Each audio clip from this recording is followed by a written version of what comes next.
தவறாக அட்வர்டைஸ்மெண்ட் பண்ணிங்கன்னா பயங்கரமாக மாட்டிப்பீங்க. ஸோ அதுக்கு உதாரணம் தான் இந்த சம்பவம். என்ன அப்படின்னு சொல்லி கேட்டால், ரேபிட்டோவில் ஒரு ஆட் வருதுங்க. இந்த ரேபிட்டோவில் என்ன ஆட் வருது அப்படின்னா, 5 நிமிஷத்தில் உங்களுக்கு ஆட்டோ வரலைன்னா 50 ரூபா உங்கள் கைக்கு கொடுப்போம் அப்படின்னு சொல்லி அட்வர்டைஸ்மெண்ட். ஸோ நம்மளோட நபர் என்ன பண்ணியிருக்காரு அப்படின்னா, ஆட்டோ புக் பண்ணியிருக்காரு, 5 நிமிஷம் தாண்டியாச்சு.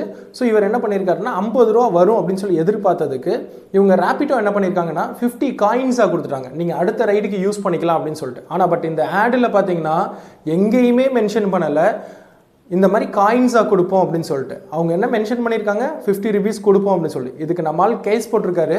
கேஸ் போட்டதில் காம்பன்சேஷன் பார்த்தீங்க அப்படின்னு சொல்லி கேட்டிங்கன்னா 10 lakh rupees காம்பன்சேஷன் கொடுக்கணும். இதுதான் ஹைலைட்டுங்க, அமௌண்ட்டோட வேல்யூ பாருங்கள். ஸோ நீங்கள் ஒரு கம்பெனி ரன் பண்ணுறீங்க, இல்லை அப்படின்னா நீங்கள் ஒரு வியாபாரம் பண்ணுறீங்க அப்படின்னு சொல்லி கேட்டால் ராங்கான கமிட்மெண்ட்ஸில் விளம்பரம் பண்ணாதீங்க. இது ரொம்ப மிகப்பெரிய ஒரு அவேர்னஸாக நீங்கள் மைண்டில் எடுத்துக்கோங்க.